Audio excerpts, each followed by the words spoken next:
What's up, everybody? Oh man, let's see. It's been a wild couple weeks. So while we're letting people get in here, first off, Tom, my good friend at TM Aquatics, good to see you in here, buddy. Did you change your logo a little? It looks different.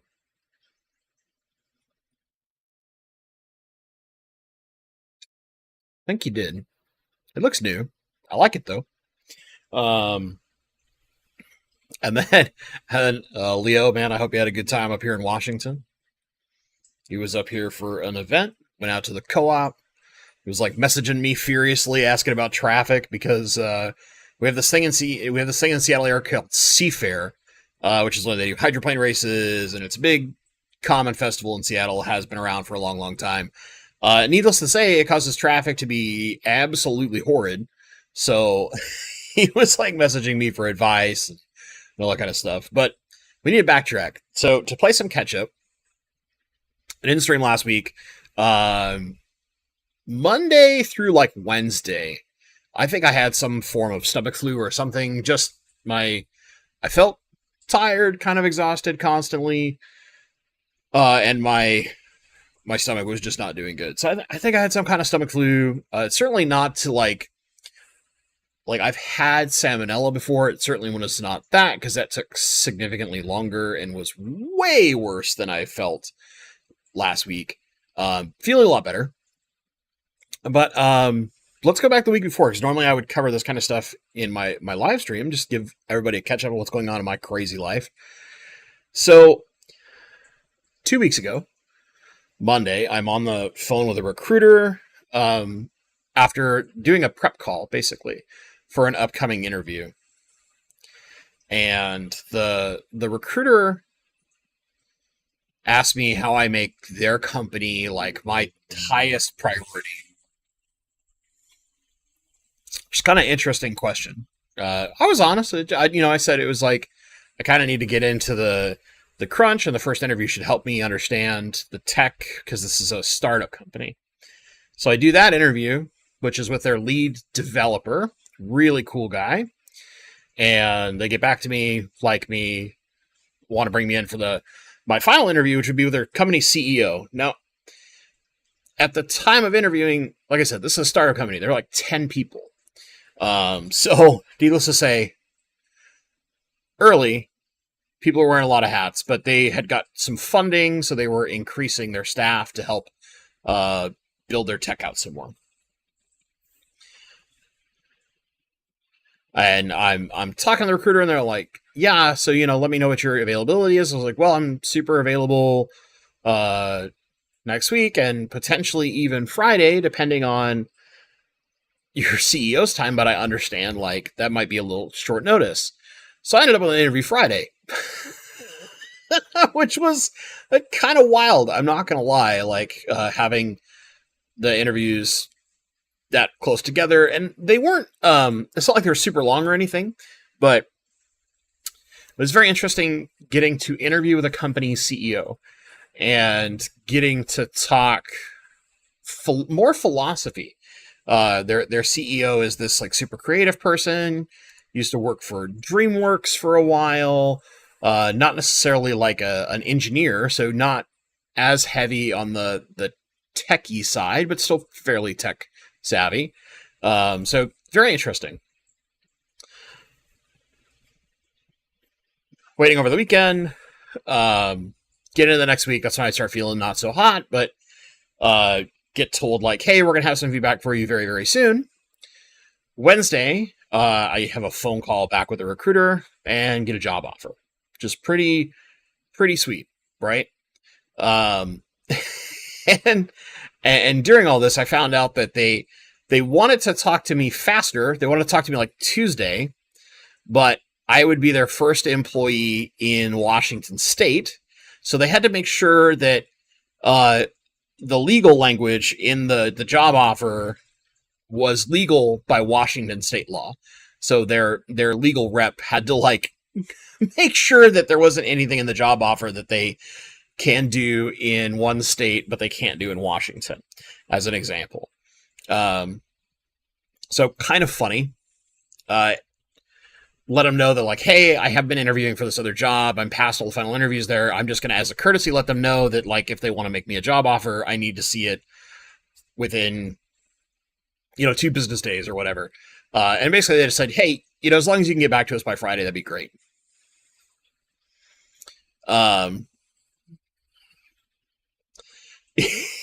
Johnny, as someone who talked to a CEO daily, you quickly learn it's just a title. It gets different, like, in tech, right? In tech, a lot of us are typically working for fairly large companies, so we're not talking to a CEO. Like, I've worked for Microsoft, I've worked for Amazon, I have never talked to their CEOs ever, right? I've never even been in the same room as their CEO. So, but I have been in the same room as Bill Gates, so, anyway, but for totally unrelated reasons. He was there for a demo in the building I worked in. Anyway, so I end up accepting that job offer. Friday, I had another chat with the CEO, just kind of if I had any extra questions and kind of what the next steps look like. They have, here's the real wild part, right? I start next Monday. I start on the 14th. I signed all my paperwork for my job offer last Friday. So, like, they really want me in the door. Now, the cool thing about this, I'm their first quality assurance person. So I'm their first tester, which means that in some semblance of form, I get to format test the way I want it, which to me is really cool. But a lot of it is going to be what I do normally. I'm going to be talking to engineering teams, asking questions, doing what I normally do to help build something really nice, right? And try and increase the quality of the product they're producing. I won't go too deep into, like, what they make yet. Not because it's not public, it is, but just because I want to be boots on the ground and have some better understanding than I do now before I, like, try to talk about it. But basically, this company works in 3D immersive experiences. So I was talking to a friend in tech, and their idea was, like, creating is, like, something much more enjoyable and artistic than, say, like, VR chat, for those that are familiar with it. But basically these experiences that multiple people can come in and enjoy and go nuts in, which is, like, kind of cool. So I'll be driving a lot of, like, quality related things there. Should be fun. Should be fun. We'll see. But then again, it's a small company, so I got to play that wear a lot of hats game. So I'll probably be kind of busy soon. Again, not that I haven't been kind of busy basically, like, my last 6 years of my life, but yeah, should be interesting. So that's that update. Let's see, what else we got? Got over being sick. Kind of hedging back. We'll be back to work soon. So yeah, as someone with a VR headset, I'm excited. Yeah, actually, like, getting into VR headsets is a milestone the company has. No, it's not Disney. This is a very small company. This company, it's so funny. I was talking with the CEO last Friday. He's really cool. He used to work for DreamWorks, which, like, he's really interesting. But they're going from 10 employees to 15, and 4 of us all start next Monday together. They're kind of onboarding all of us at the same time. So that's going to be a little hectic. But yeah, no, it's a small company, but I'll tell you guys more when I have some extra details, just so I don't feel like I'm doing something wrong. In a few weeks, will the live stream be AI generated? Oh, no. I honestly, so, like, one thing that I do have to be straight about is that there is a potential that, probably not in the next few weeks, but, like, maybe a month from now, when I start really spooling up to speed, there's a potential that, like, my live streaming situation changes. So we'll see. I mean, I'll let you guys know I kind of anticipate that I won't stop streaming, but it might like change days or might have to have some kind of shift. It depends on how everything lines up in my work. Because my team, the other nice part of my team is remote, so I'll be working from home, which is good and bad, right? The good part, I don't have to deal with traffic.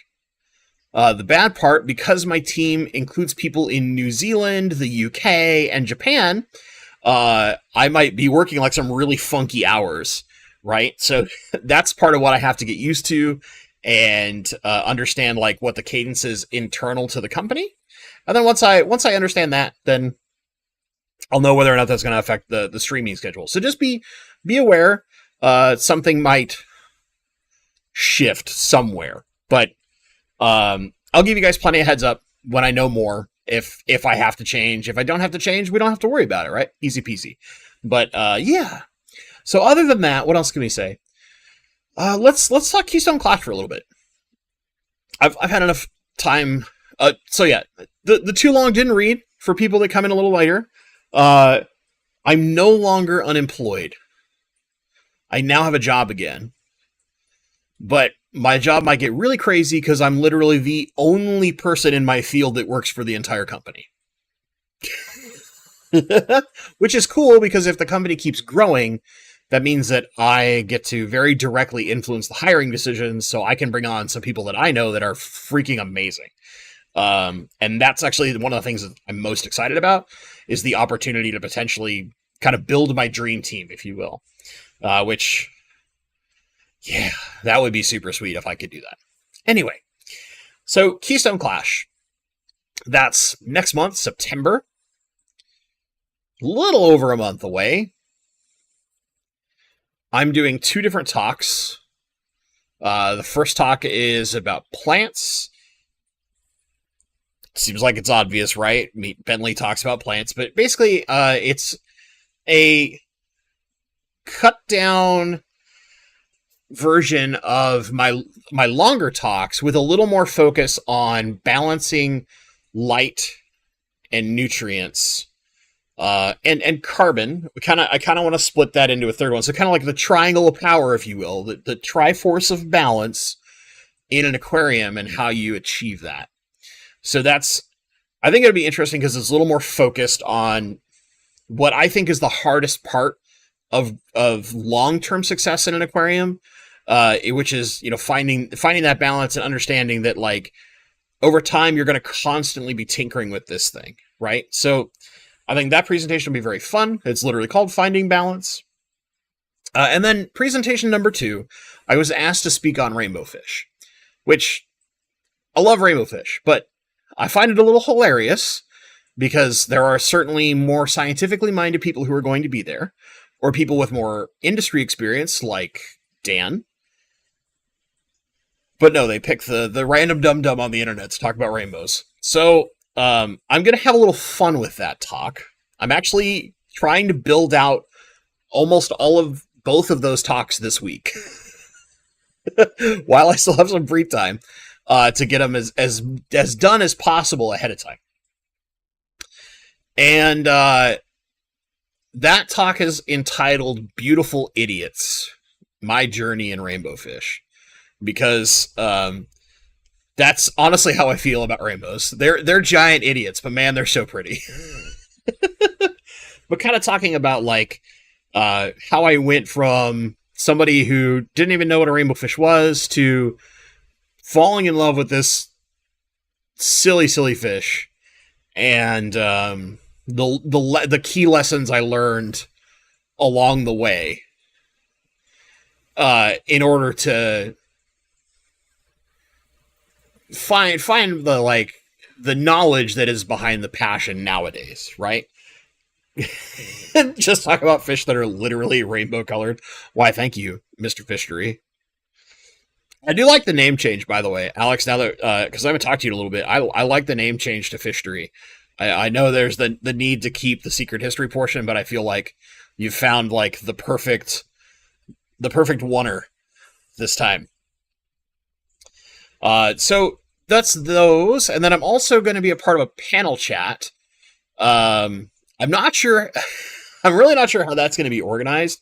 My assumption is they're going to give us a couple topics, but I'm not sure. That might be something that Scotty needs to think about. He's organizing a lot of this stuff.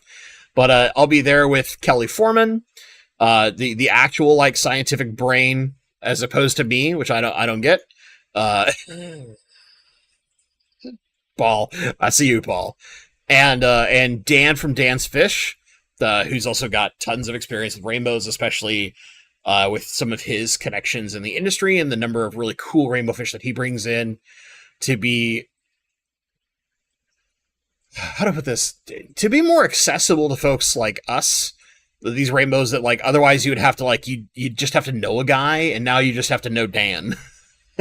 and pay attention to when he gets his imports in, which is really cool because there's so much access to a lot of fish that otherwise were really hard to find when it came to rainbow fish, but are really awesome.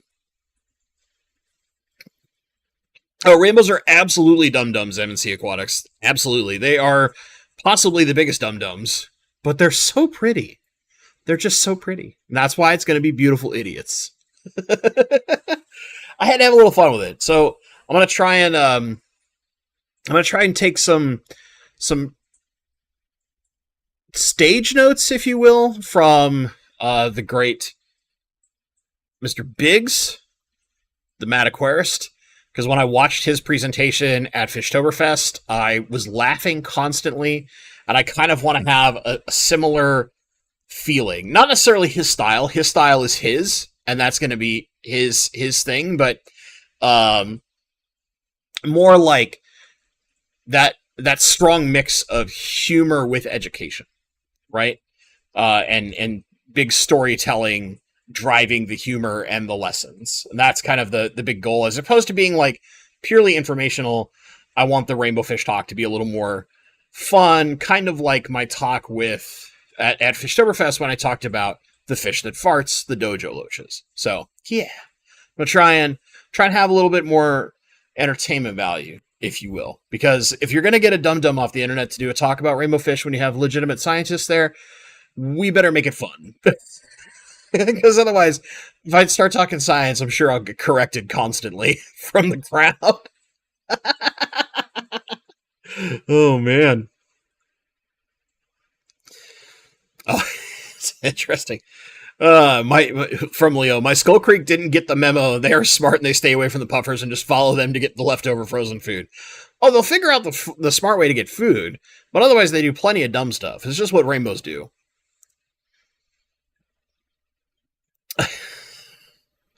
Oh, man. Scotty will be too busy. You're on your own at the Clash. I mean, more in the sense that, like, I'm hoping he gives us some direction on the panel chat before we just, like, sit down at it and go, like, okay, so what are we supposed to do? Because he asked about a panel chat kind of, like, off the cuff, and I was like, sure, I'll join one. Why not? What's the topic? Rainbow fish? Yeah, I can probably talk about that. You know, it is what it is. So, for those of you that are going, I hope to see you there. Absolutely come say hi. Don't be afraid. I'm mostly there to socialize. Other than my talks, like when I go to conventions, it's so that I can socialize, so that I can meet wonderful folks like you and just share our mutual love of dumb fish. Or smart fish. Maybe you're one of those people that actually keeps like really smart fish. Unlike me, I like the dumb ones. So, you know, sit down, talk about why you like what you like, and have that kind of fun. That's interesting from Alex from Fishery. Seriously though, I've almost cut all specific dates and most Latin names for my talks because I've realized people's faces glaze over. And they already know more than you. Yeah, it can be. I mean, sometimes it helps, right? Sometimes it's interesting to know why a Latin name was formed if it has an interesting story behind it. So, like, other than like the ones that was like, well, Melanotania Gary Langi is named for Gary Lang, right? We get that. But like sometimes it's nice to know some of those those little interesting details, if they have some small interesting story to them, that's where I could see incorporating them. Or like if you need a larger timeline to be like, who'd have thunk things like this would happen 100 years ago, versus like what we assume is been the norm for so long, and it's really only been like the last 20 years or something.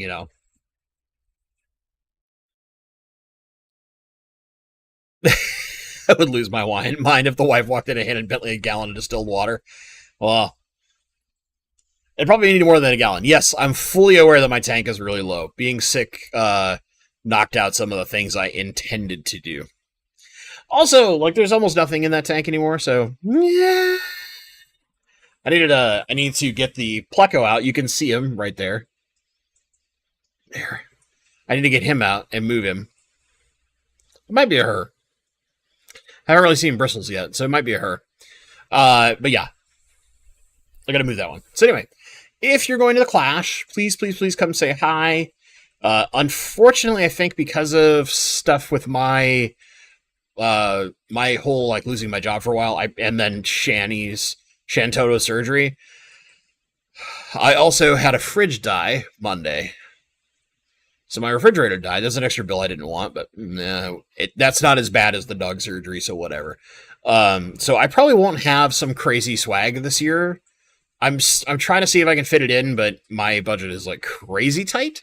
So we'll see. But if I do, you just gotta come up and find me, and you'll know ahead of time. So with that being said, I just want to kind of update everybody. It's been a wild couple of weeks for me. Just new job starting right away, so I'm kind of playing catch up around my house, getting sick, missing last week's stream, with whatever stomach flu nonsense I had. Yeah, been a thing. So for those of you who are here, we'll go into like the standard kind of question and answer side. There was a question earlier about some tech stuff that I'll answer, but basically, like, at Bentley Pasco makes it super easy for me to see. That's it, no soup for you. Well, I mean, it's kind of no soup for me because my fridge doesn't work right now, so I don't have a place to store food properly. Really obnoxious. But yeah, I'm going to try and bring something to the Clash. I just don't know to what level I can do. I might be able to. I probably still have enough time to do like towels, but that's about it. We'll see. We will see. All right. Now, there was a cool question up here. Yeah, from Barbara Jackson. Seems like a lot of folks are getting sick recently. Glad you're feeling better. Yeah, I just had a couple days where I really felt I couldn't focus. I felt absolutely miserable. Just because I felt like at any moment I would need to just like run clutching my stomach somewhere. Just never felt good. But it's funny because like it never really caused any major issues. So I don't know. Just constant nausea.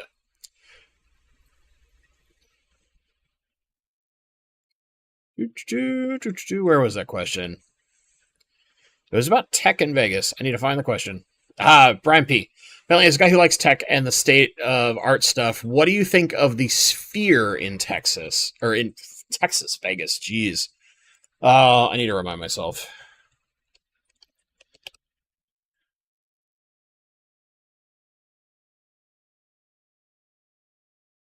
Oh, yeah. So, okay, my problem with the Sphere is that to me it feels more like just a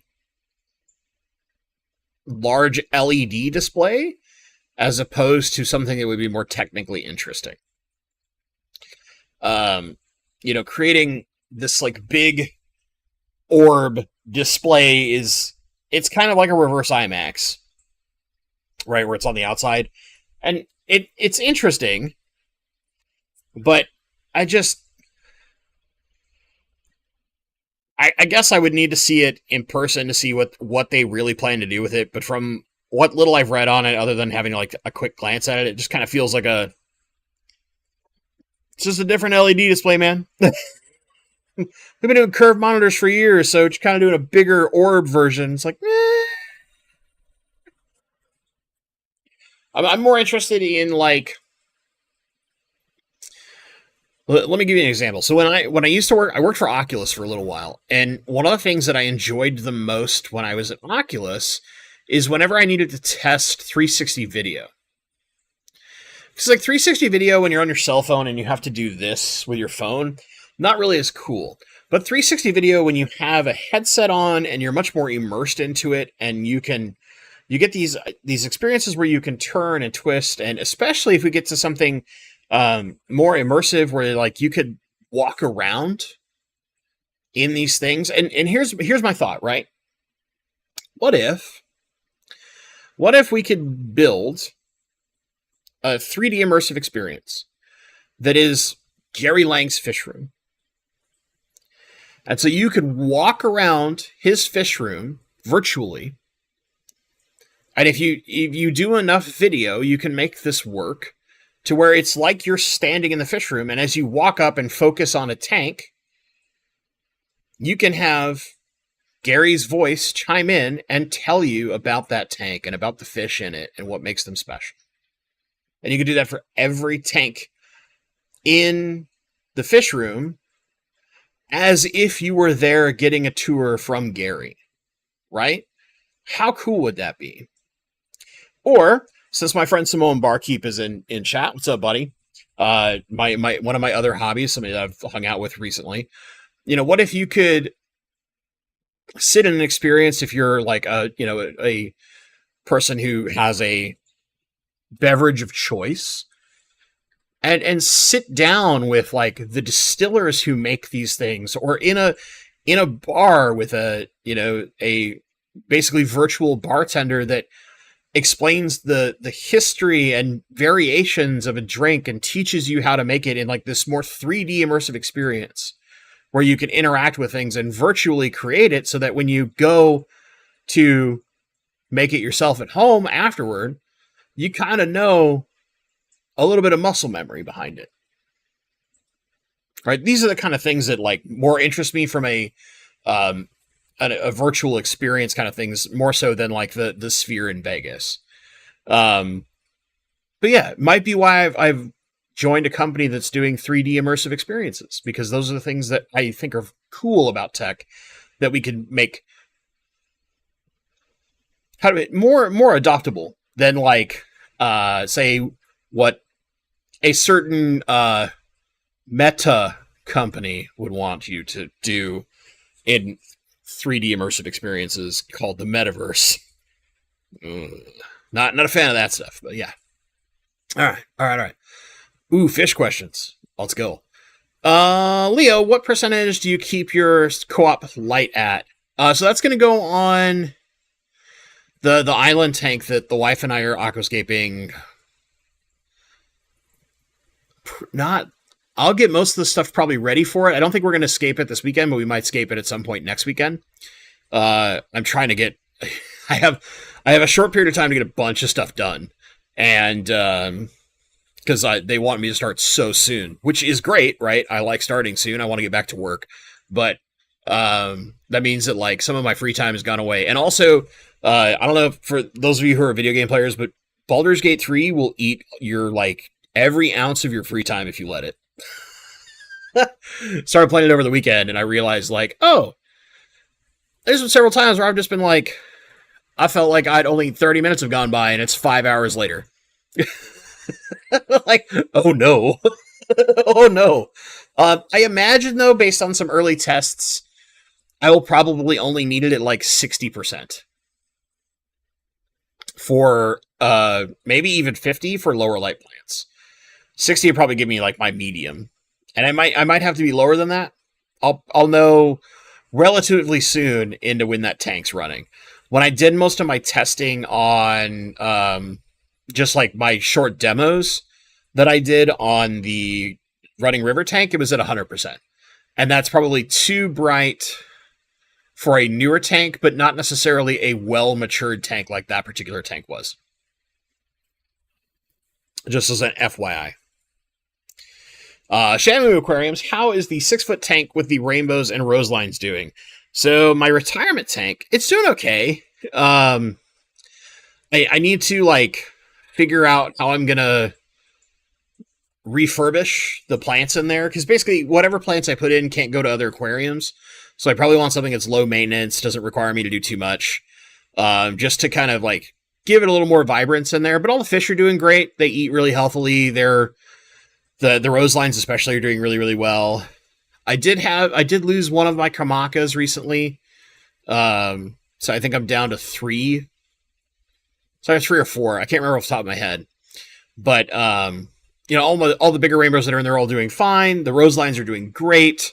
And yeah, it's just basically the fish that get a certain size, or if I've lost a certain number of a type of fish, the remainder go into that tank and retire basically, and get to live out their lives in a nice big tank with lots of swim space. Because they can't go anywhere else, because there is a risk that I have myco in that tank, and I don't want to spread it anywhere else. So just let everybody live in there, because myco is uncurable, unfortunately.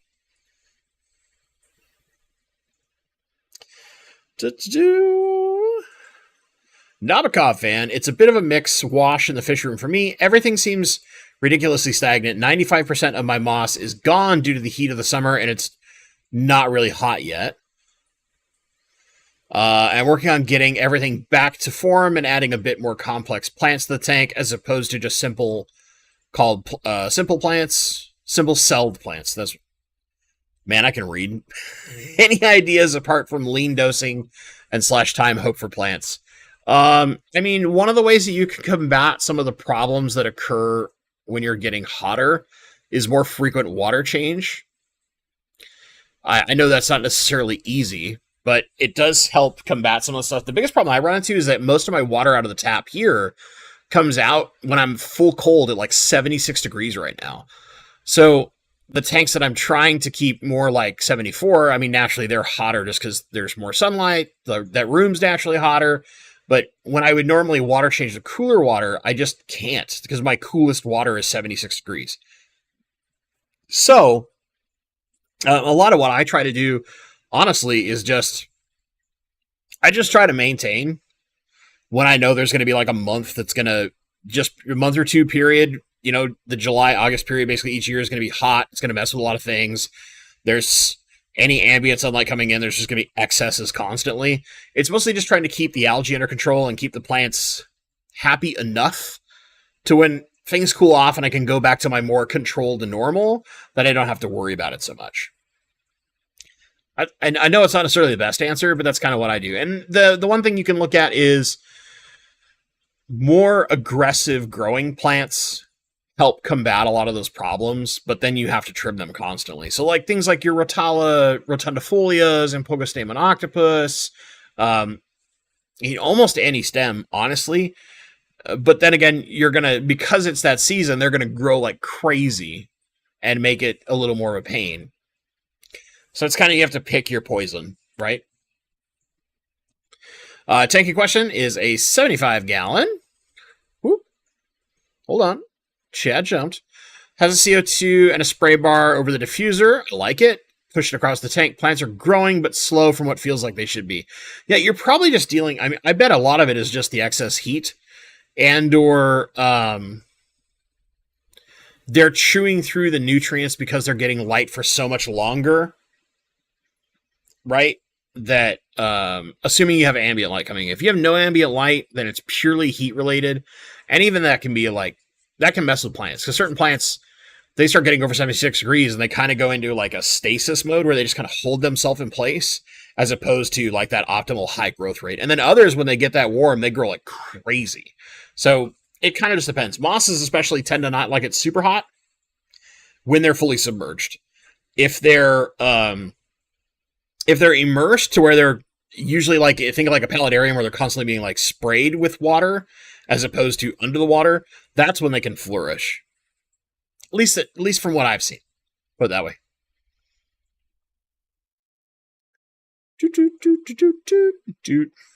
Moet Kitsune, that sounds amazing.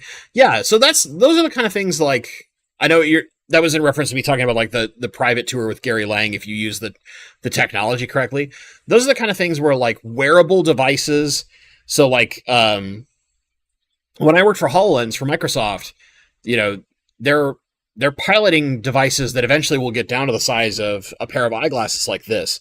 And those are the kind of things that like I think about with augmented reality or mixed reality, virtual reality, immersive 3D experiences, even some semblance of like what metaverse should be and not what metaverse has kind of been coined as because of Facebook's dumb CEO. But um, those are the things that I think of as like how they can be more appealing to an average person as opposed to like purely the Ready Player One video game side of life, right? Because I think there's so much more with the technology than just video games that can be done to make it appealing, and eventually you'll get these. I don't want to say like digital worlds because it's not like we're trying to build a thing where you don't live actual life, but think about like uh, if you're like your DreamWorks and Pixar movies, instead of being something that you just sat and watched on a screen, what if it was like this more immersive experience that also told a story where you're kind of in the middle of it and your experience of this story can change based on how you decide to look at things and little details you may or may not see because I'm looking over here while you're looking over here, so you see this one thing and I see this other thing as a part of this like interesting experience. What if parts of our entertainment start doing that kind of stuff? Just the kind of stuff that I think about in tech. It's very far fetched in the future, but future comes fast sometimes. Brandon, rainbow question. My neons have a red sore on the sides. Uh-oh. I've been doing weekly water changes, increased to 2 times a week. Should I add a medication, salt? It's been about a month. So usually, unfortunately, whenever you see that red sore on the side, it is usually an indication of mycobacterium, aka fish tuberculosis or fish TB. Rainbows are especially susceptible to mycobacterium because mycobacterium is something that's most commonly present in captivity, and rainbows have not been in semblance of captivity for very long compared to other fish that have more natural resistances to it. There are ways to extend their lifespan, but don't I wouldn't put any extra fish in that tank, and I wouldn't move fish out of that tank anywhere else. I would keep everything exactly as it is, and once the last fish has passed away, then you'll want to clean the tank completely out and literally bleach it just to be safe before you use that tank again. However, in the short term, medication I wouldn't worry so much about. A little bit of salt and honestly, like Indian almond leaves or some other kind of like tannin type stuff because it gives there is a lot of just natural benefits that help a lot of our fish. We don't want like that tea stained water, so just like a tiny amount. I mean, if you say a 10-gallon tank, I'd be putting in like half an Indian almond leaf and leaving it in there for a couple weeks and letting it slowly deteriorate all the way down. And then once you remove it, because it's a skeleton, putting in another like half after a big water change. Salt, I would do like 1 tablespoon per 20 gallons, which I consider like a not medicinal dose, but more like a therapeutic dose. It's kind of like if you're like, instead of having my a soda or a coffee, I'm gonna get a smoothie because it's got a little extra like vitamin content to it from some of the vegetables and fruit that are in there. That's the way I look at it, right? It's a slightly boosted version of a pseudo healthy thing to do. It's healthier than that example, but it's the best I can think of off the top of my head with my brain fried. But yeah, usually that's unfortunately a sign of mycobacterium, and it's completely uncurable. But we can try to do things to help the fish live long and healthy lives. It's just hard to get. You really can't transfer them around because then you risk spreading it all over the place. Isabel, see, I found a very nice 12-gallon tank at my local fish store. Are there any fish that could thrive in a 12-gallon tank? Lots of fish can thrive in a 12-gallon tank. Lots of your smaller fish, especially, so a lot of your smaller rasboras, your tetras can do well in there. Even some of the pseudomagills, so like the ones that I would think about are like the friccata, the forktail, or the luminatus, the neon red. Those can do fine in there. They start getting a little big. Basically, what you want is a fish that's going to stay 2 inches and under. Celestial Prodanos can do great in a 12-gallon tank. Shrimp can do great in a 12-gallon tank. There are lots of smaller options you can do. If you wanted maybe not lots of little fish, maybe you only wanted a couple of a slightly larger fish, you could look at something like a sparkling gourami or a croaking gourami. You could have some of the... what's the word I'm looking for? You can do killifish. Some of the smaller killifish that are out there that are only about yay big, you could do stuff like that. You just don't want to have too many fish in the tank, is really what it comes down to, because you're at a smaller gallonage, so you need to be careful about your bioload to make sure you don't cause any spikes. So this would be something where, like, if you wanted a small school of, chili rasboras, you could probably put like 10 chili rasboras in there and be fine because they're so small. You could do shrimp. You could even do like endlers.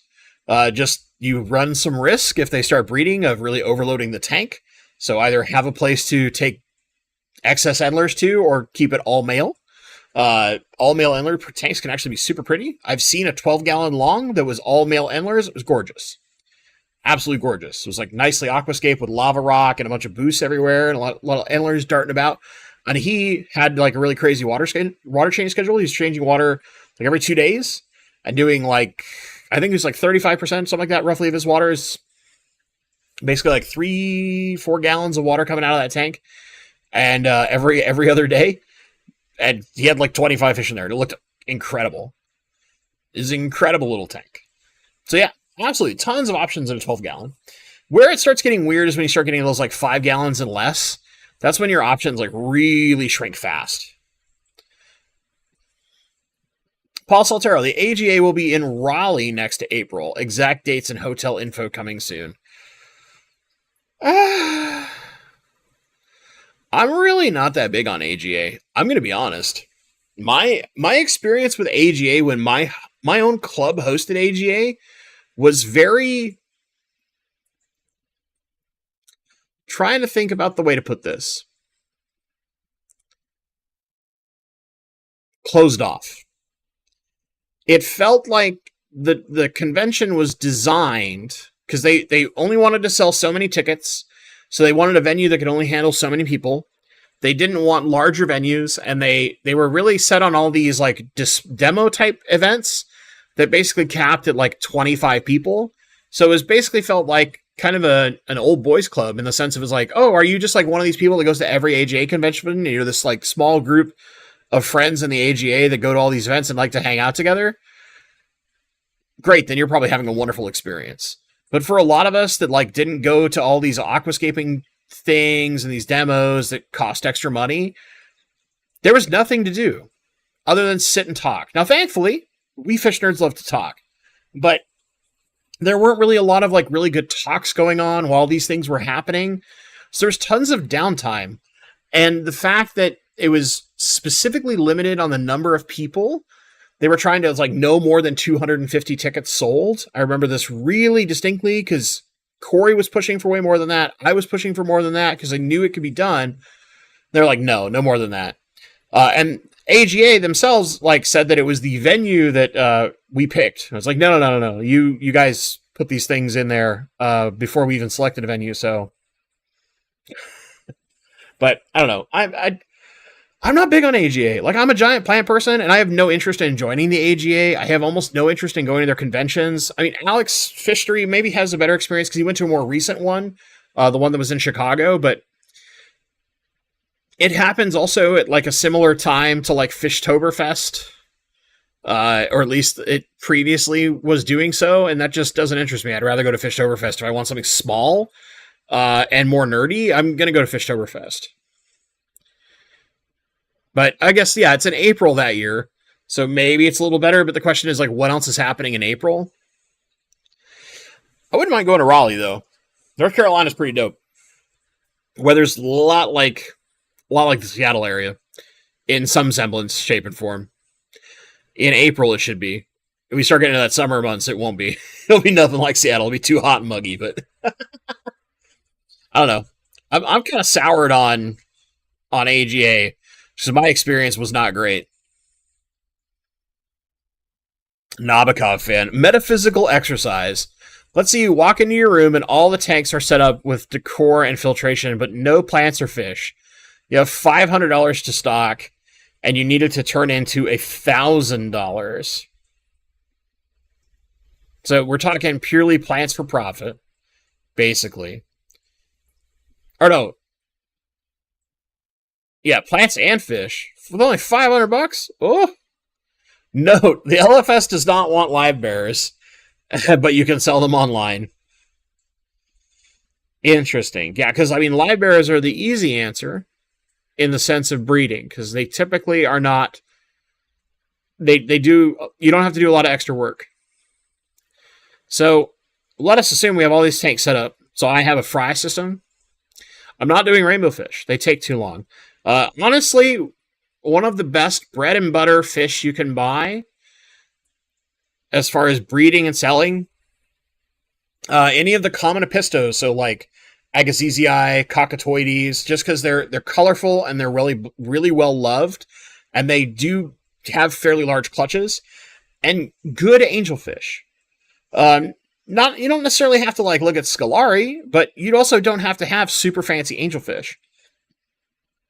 Angelfish are a bread and butter fish that constantly get bought, and they're very easy to breed.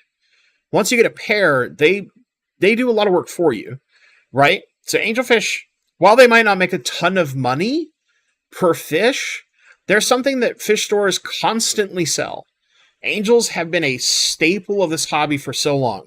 The things you want to avoid are things like discus, and if you're in an area, so like depending on your water, right? If you're in an area that is easy to do African cichlids, shell dwellers. Absolutely shell dwellers. Because shellies are always popular, just the standard multifasciatus. They're the easiest to breed. They're the kindest to each other. They're the easiest for new hobbyists to pick up and have success with. And they're very unique and interesting. So that's nice. But yeah, those would be some of the things I would look at. Designer apistos, corridors can be really great, but corridors can be very expensive to start, especially if you have only $500 to stock. And if you're accounting for plants. As far as plants are concerned, I want stuff that's going to grow fast. So I'm probably going to look more at stems. I'm not going to do crypts. I might do Java Fern just because I happen to be very good with Java Fern, but depending on your water, that could be tough. But it's also like, I don't have to think very hard, but stems like Pogostamen octopus, Ludwigia repens, these are all your easy stuff that grows at a relative pace if your LFS takes them. Otherwise, you have to start looking at some stuff that's not as commonly available. And the big thing is trying to fight like somewhere like Florida Aquatic Nurseries or any of the big boys on price is a nightmare. So it might not be the most profitable thing, but if you can find other hobbyists locally that buy things, that actually works really, really well. So those are the things that I would look at. I mean, like Johnny's giving some examples, like 6 gold lasers turn into a couple hundred pretty quick. Yes. But it's tough. I mean, like, I would think if your goal is mostly to work with an LFS and not necessarily sell online, apistos, angelfish. They all like similar parameters. Don't go into like, don't start digging into German blue rams because they like to be hotter than most of the rest of the apistos and angels are easiest to deal with at. You're all sitting in that like 76, 78 range. You have relatively easy fish to breed in the grand scheme of things. It's just you got to set up your conditions right. But once they do the work for you. They lay big clusters of eggs that you can move to quarantine systems to keep them safe and to raise the fry. The only other thing I can think of is like if you happen to be in an area where types of crebensis do well, similar to like shell dwellers, so you could look at like the Teniatus versions, not necessarily Pulcher, but Pelvicochromis Teniatus. So that's where you could get like the Nigerian reds and all those other cool, interesting catch locations. Those are some of the things that I would look at if I was on a limited budget. I needed to quickly turn it around and start making some semblance of profit. I'm telling you, dude, angels, I've talked to 5 different people who all breed angelfish in the Seattle area, and they all continuously are selling their angels.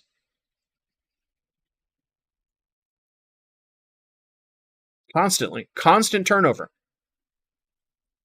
Because angels are such a staple in this hobby. Especially in areas where, like, the nature aquarium is popular, right? They're a big staple of the hobby. Yeah, and Neo Shrimp also are really great. But I'm bad with shrimp, so I'm probably not going to suggest shrimp that often because I'm bad with them. But if you're good with shrimp, shrimp are awesome. Cherry shrimp will always be wanted, period. Always. And yeah, you want stuff that, so like, you know, I love rainbow fish, but rainbow fish are not something you breed for profit. They take way too long to get color. And despite the fact that they breed daily, you're just not consistently going to have the space for that many fry to grow and keep them growing fast.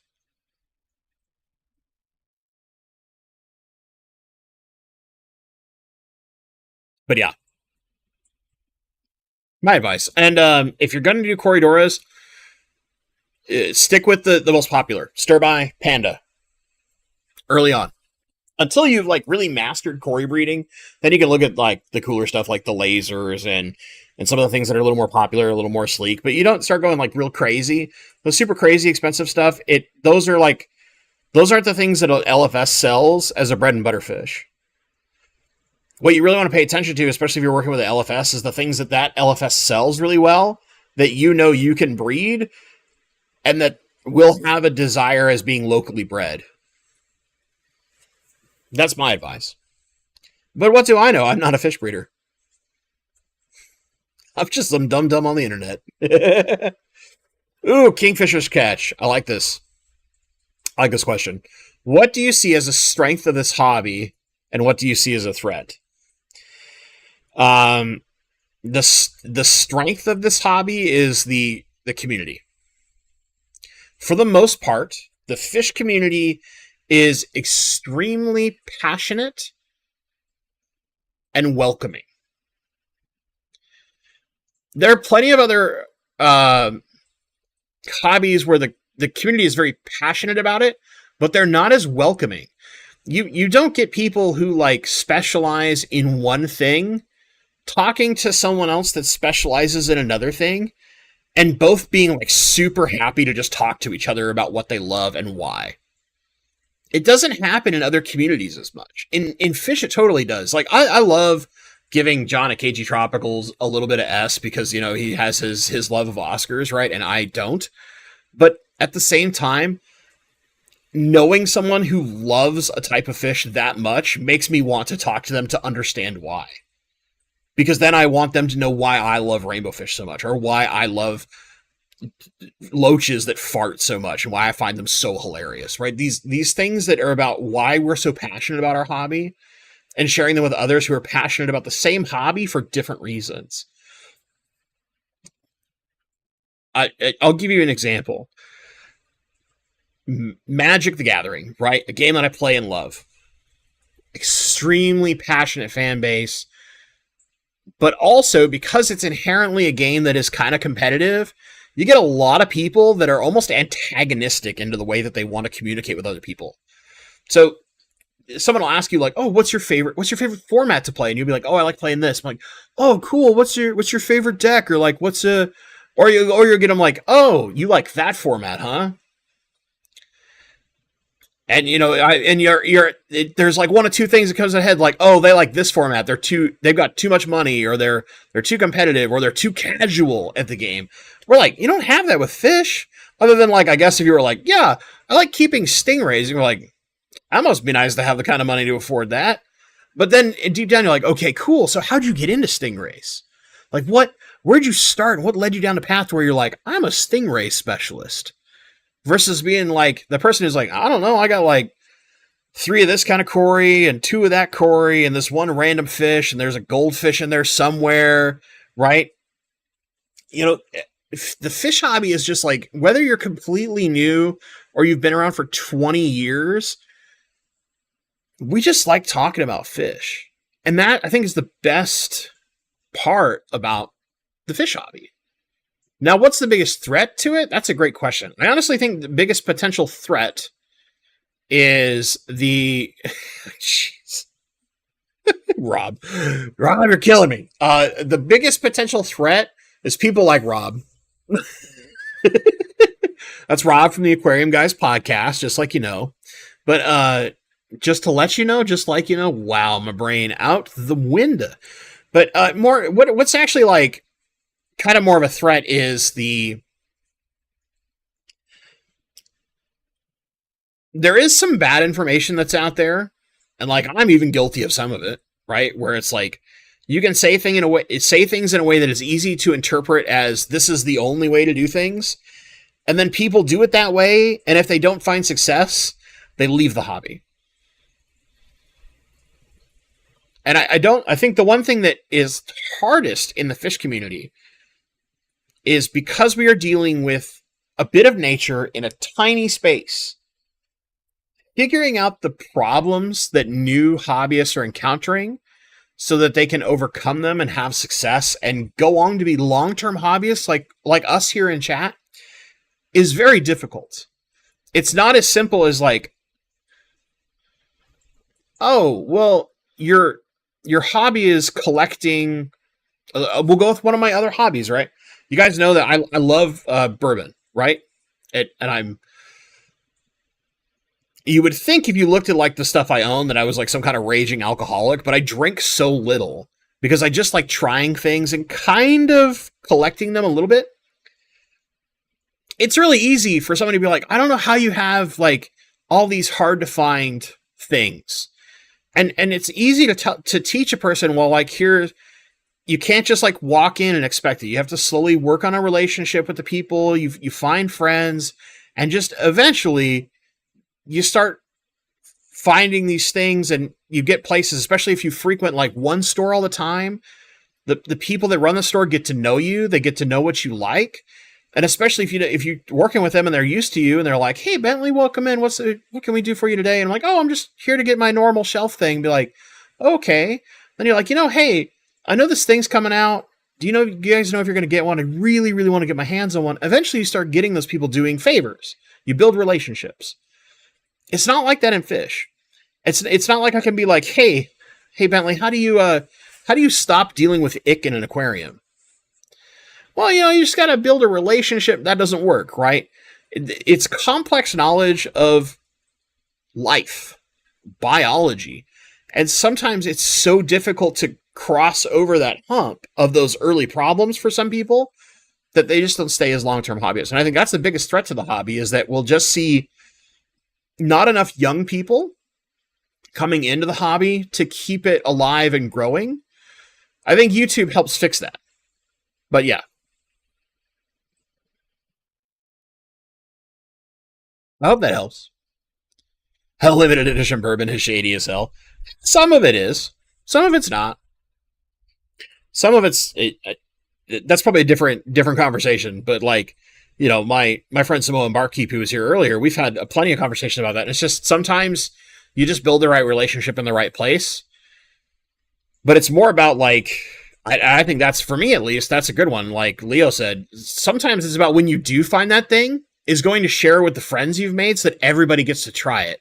So even if only one person has found that like hard to find thing, everyone in your group of friends that's interested gets a little try. And you kind of sit there, you just socialize, you enjoy it, you have your thing.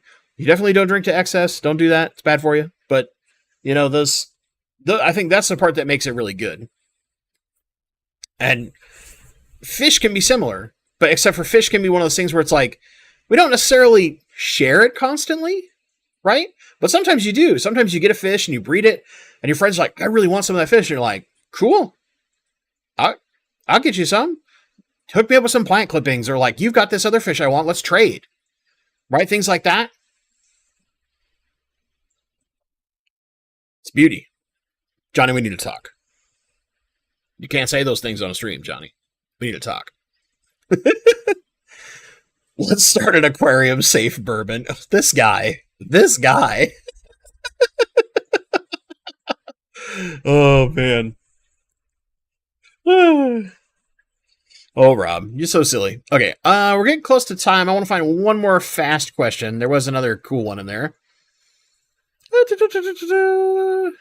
On the same line, this is from Novikov fan, just because I want to keep it in here. I've seen a lot of new hobbyists follow guides and videos. They do everything right to the point, but they have issues and the fish passes. It happens so often. Yeah, and part of the problem is like, because everybody's water is so unique, that sometimes following that guide should be perfect. But the difference is that person who wrote that guide usually has like 5, 10, 20, 30, 50. You get guys like Father Fish who've been doing this forever, and they teach a very specific method of keeping an aquarium. Well, that guy's been doing it for longer than I've been alive, you know? And you could set up everything, but just some of the parameters are slightly different, and his water and your water aren't the same, and that can be literally the difference. Because he knows how, like, oh, I'm starting to see this. Well, I just got to make this teeny tiny adjustment. But you don't know about that adjustment. Or you don't know that little teeny tiny thing to observe before it comes into a catastrophe. And you have something like that where you lose your fish.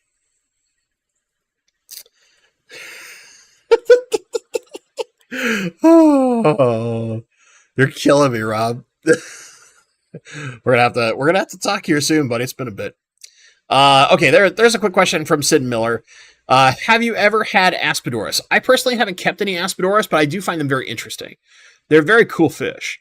Tom from Team Aquatics had some for a while, I believe. And I know Dean has had some.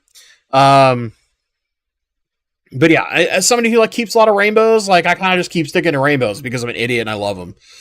So I don't branch out as much as I probably should.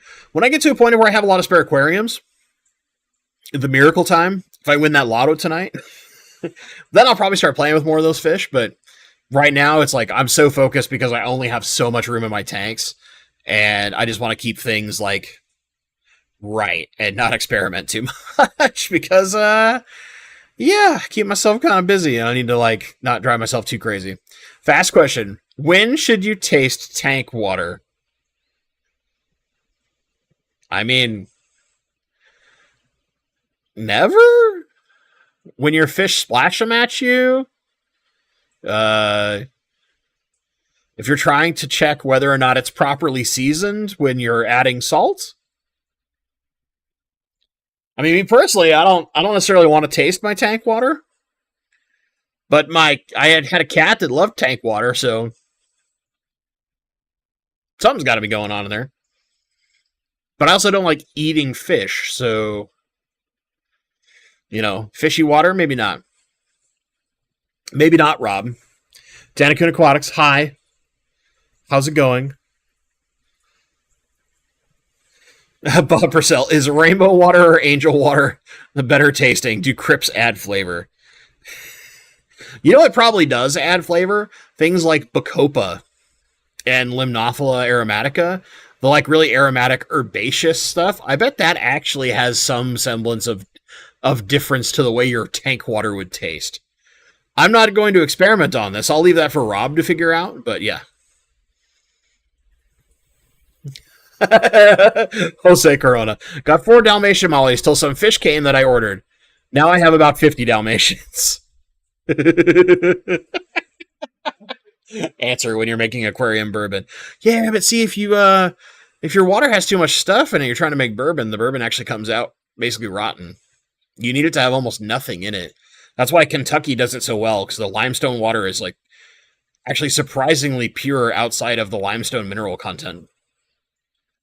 Science, man. These are the things I learn about the other crazy nonsense I like. Anyway, gang, we're at the end for the week. We'll be back next week. I'll be fresh on the job, so I'll let you know what day 1 of my new job is like. That should be interesting. As always, I really want to say thank you to everybody. Thank you to Robs for spamming me with super chats, and to Danikun Aquatics. I appreciate you. And for those of you who are going to be at the Clash, again, please, please, please come say hi. I cannot stress that enough. I'm mostly there for social fun, outside of the fact that I've been brought in to be a speaker. My reasons to go to aquarium conventions are to sit and talk with other fish nerds, because that's what I love when it comes to conventions, being social. So please come say hi. And as always, thank you so much for watching. and stay awesome. You're killing me, Rob. You're killing me.